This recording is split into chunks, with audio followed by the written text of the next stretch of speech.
Baltimore Ravens are already short in the secondary by losing Ardarius Washington. But after yesterday's OTAs, they could be a bit shorter. Let's read the reports from Jeff Zrebiec and Cordell Woodland on the injuries to both Beau, Brade and Chidobe Awuzie. Jeff said, the Ravens' 7th OTA just concluded. Rashad Bateman had a nice day. TJ Tampa had an interception of Cooper Rush and another end zone breakup. The downer was Beau Brade going down with an injury. He couldn't put much weight on his leg as he was helped off by a trainer. So when they can't put weight on their legs, that is never, ever a good thing. Let's read the report from Cordell Woodland, then we'll get into it. He said, OTA practice just wrapped. This is from the same day, by the way. Beau Brade got hurt today. Looked like a lower body injury. He was helped off the field. Awuzie also got banged up. Looked like an ankle, but his looked less severe. Play of the day came from TJ Tampa, who picked off Cooper Rush on a ball to Charlie Kohler. So, sounded like with Beau Brade's injury, sounds like a bad one. Sounds like a really bad one. Him having to get helped off the field, him not being able to put any weight on his leg, that is never, ever a good sign at all. Of course, we don't know the severity of the injury. I did wait until OTAs from today to see if, maybe one of them could return, but both of them, they were still out. So I'm sure by either later this week, it's only Tuesday, so probably by later this week or early next week, we'll know the severity of their injuries. But it sucks. This sucks. Like we talked about earlier, the Ravens already lost Ardarius Washington. Harbaugh said he's going to try to come back November, December, but even if he does come back, we can't expect to get the Ardarius Washington fresh off a torn Achilles back in November, December. Oh, is he going to be the baller of old? We would hope so, but you can't put all your eggs into that basket. And then like Eric DeCosta always says, he always talks about it, you can never have enough corners. You can never have enough DBs, and this is an example why. Again, don't know what the injuries are exactly, but this is not good at all. Think about Beau Brade, and we're going to talk about both of them, of course, but think about Beau Brade. This was an opportunity for him. Obviously, the Baltimore Ravens, they still don't know what's going to happen in their secondary at the safety position because obviously Kyle Hamilton, Malachi Starks, those are going to be the guys. Who's going to be that sort of third safety, though? Who's it going to be? It would have been Ardarius Washington, but he's out with a torn Achilles. They tried Jalen Armour-Davis. We'll see what happens with that. But then Beau Brade and Sanusi Kane, they were figured to be up next, especially if the Baltimore Ravens hadn't signed anybody as of yet. But now with Beau Brade going down with the injury, hopefully it ain't nothing crazy, but this takes his opportunity for now until he can get right and get back, which is hopefully sooner rather than later. But obviously they still got Sanusi Kane. Again, we mentioned Jalen Armour-Davis, but this makes the Baltimore Ravens safety room that much thinner than it already was. So they're really going to have to figure something out. I wouldn't be surprised, even before the injury, I wouldn't be surprised if they signed a veteran, but we'll see. But now, again, we talked about Justin Simmons a lot. If the Baltimore Ravens were to pursue somebody like him, whoever the safety is, this just made their price go up that much more, in my opinion. Because before I felt like, if the Baltimore Ravens were looking at a free agent veteran safety, then the Ardarius Washington, his injury made that veteran safety price go up because that safety is looked at as an even more pressing need now. So now you lost yet another safety. So that whatever safety they pursue, they could be like, oh, no, you need me. Oh, raise it up by $1 million. Raise it up by $2 million. So we'll see what happens with that. But then flip to the secondary, the cornerback room. Again, Marlon Humphrey, Nate Wiggins, those are our primary corners, or 1-2 corner, 1A, 1B, whatever you want to call it. But as sort of that third corner, that additional outside corner, because, on third down, they kick Marlon into the slot and whatnot, and he'd be doing his thing there. He could play inside, outside. He could play wherever. But Chidobe Awuzie, he seemed like he was going to be our other starter or our third corner, whatnot, our other outside corner, but now he's hurt. Now, they did say his injury is less severe, so that's a great thing, and hopefully he can return to practice again. It's just a wait-and-see type of thing. But this gives us just yet another reminder that injuries could change a team like that. That's why depth is so important. That's why, y'all know I'm greedy. But at the same time, me being greedy, it can pay off a lot. Because, say, for instance, the Baltimore Ravens did get somebody like a Jair Alexander, I don't know, even a Jalen Ramsey, I don't know. But if the Baltimore Ravens got somebody else in the secondary, that could help them that much more and just have them ready and have them equipped and have them prepared that much more for cases like these.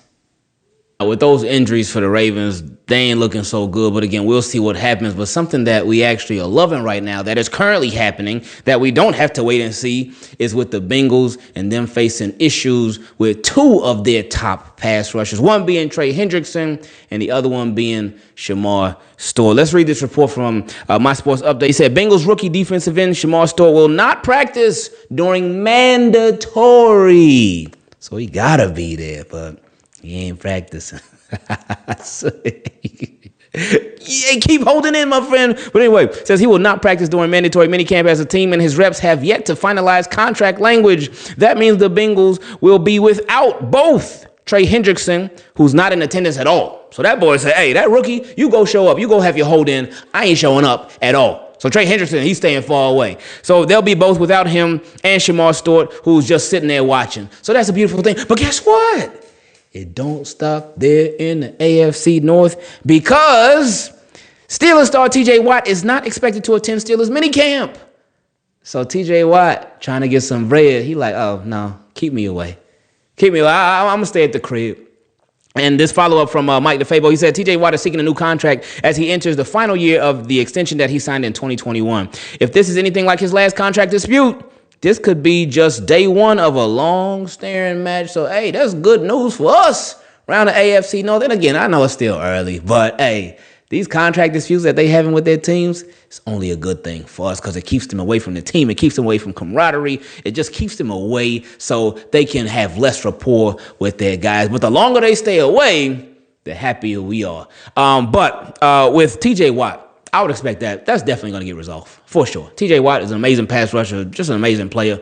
That's going to get resolved for sure. Now, while Trey Hendrickson with the Bengals, Shemar Stewart, his is definitely going to get resolved too. The only one that I got a question mark on is if it gets resolved is Trey Hendrickson, because they've been at this thing for years. And it seems like Trey Hendrickson, he ain't doing no favors no more. He ain't going to take no little rinky-dink deal no more. He like, look, either pay me or send me away. So Bengals, if they want to trade Trey Hendrickson, they're going to have some offers for sure.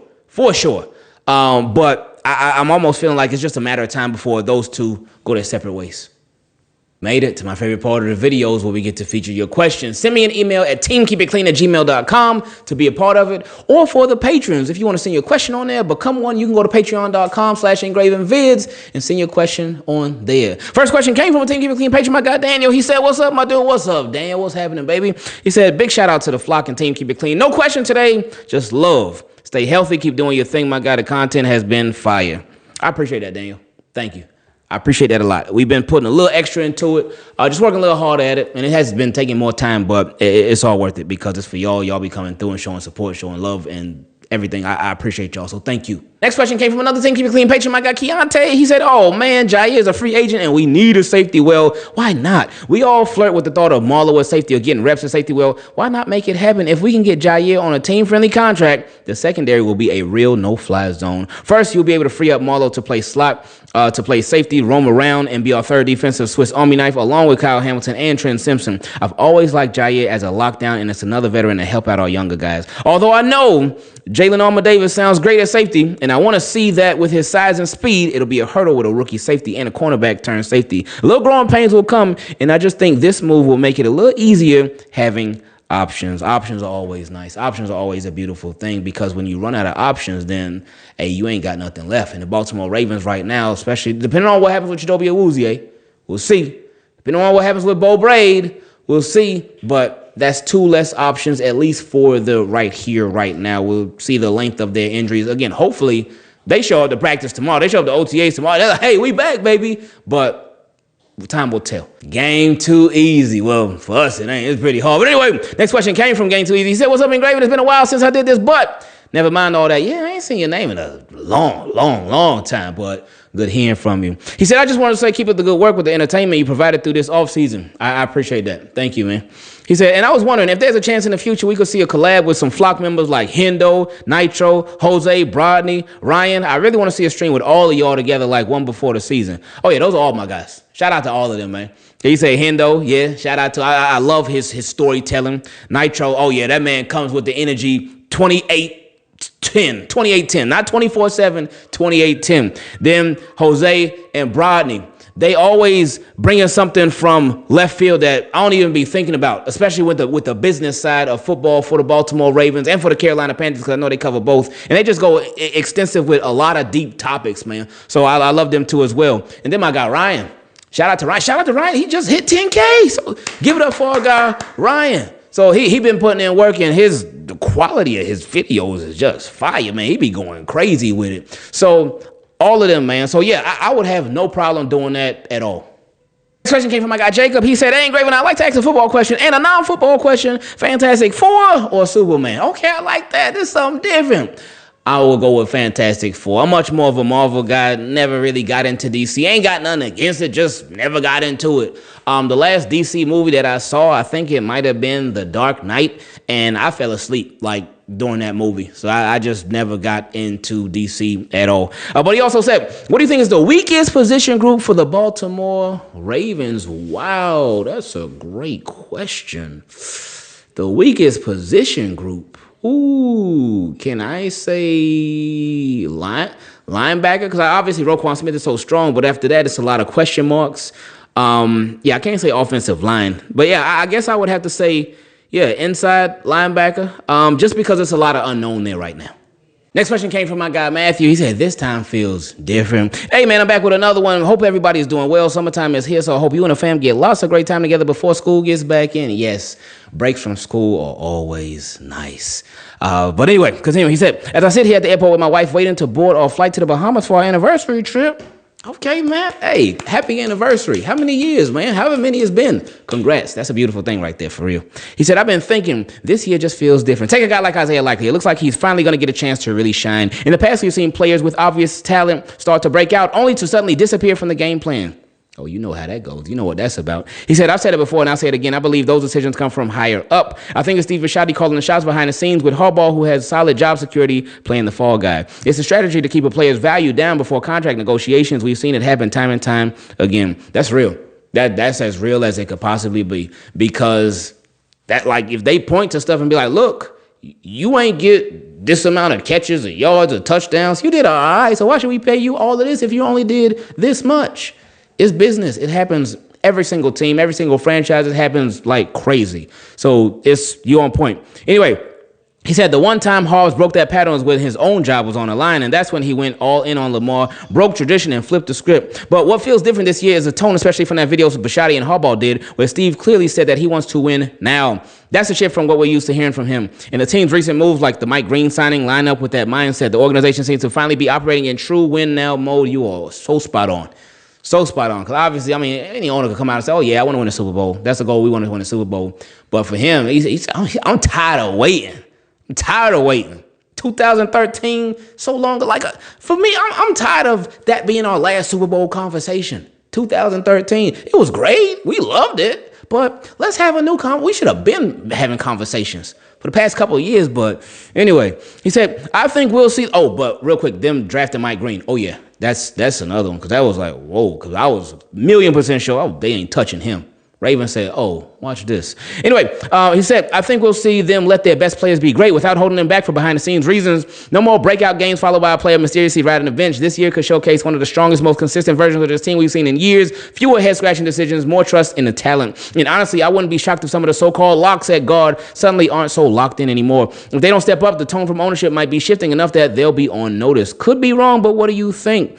If you're talking about guard, the offensive guards, the linemen, I don't know. I don't see that. Kafalele, he holding it down. That's gonna be the guy right there this year.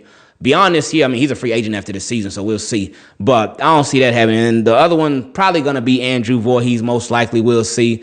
But I don't know. That's to be determined. He said, "Also, random thought. Number 2, got to get everyone on the train of when Loop hits a kick, everyone will start singing, 'Loop, there it is,' like the song from Tag Team." Okay, I like that one. Or we could go, "Here we go, loop-de-loo." Here we're gonna mess with both of them and see which one we like more. But I like that idea. He said, "LOL, other than that, you have a good one. Appreciate you as always. Not everyone with a platform like yours makes us feel like we have a voice. So it's a real special thing you're doing, man. We all appreciate it more than you know." I appreciate that, man. And that's like perfect way to end us off for this video, because that was important. I told y'all that was a big goal of mine, to make sure that y'all knew that y'all do have a voice, that y'all can be heard and should be heard. Your opinions on whatever it is that's happening with the team, it should be heard. So I appreciate y'all always participating in questions from Team Keep It Clean. I appreciate y'all always being part of the videos. Like always, y'all are the majority of the videos, because again, we'll talk about whatever going on with the Ravens, but the majority is focused on y'all, because y'all are appreciated.